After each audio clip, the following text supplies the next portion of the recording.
All right, so this is just going to be a super quick video showing how I turned this image into this final image that I delivered to a client. This was a home that was built by a custom builder, and they're using this image for their website and marketing, social media, that type of thing. So don't have the restrictions of the MLS, which is a whole nother story, but I use this image along with the image of the home, combine those two to create this final image. So obviously there was the sky replacement. If we minimize that for a moment, we can look at the grass replacement first and foremost.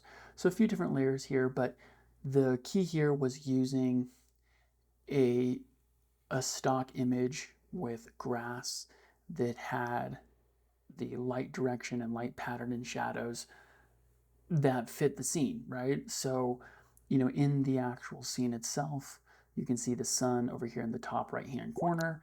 Same thing with this grass image that we're using.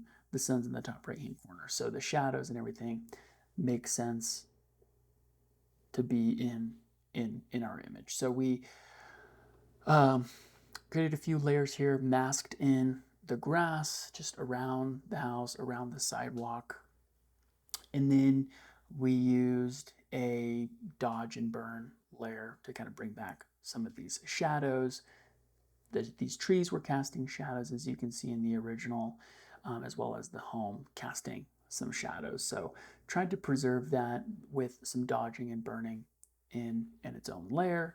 And then, of course, put in a sky replacement as well, which was just use the sky selection within Photoshop and dropped in a sky image. And I think this may actually be a default sky within Photoshop. So super easy. I think all in all, this edit took about maybe 30 minutes or so just to kind of get the edges around the house and kind of get the dodging and burning to look as realistic as possible. So I took this with my drone and did a 3 exposure bracket.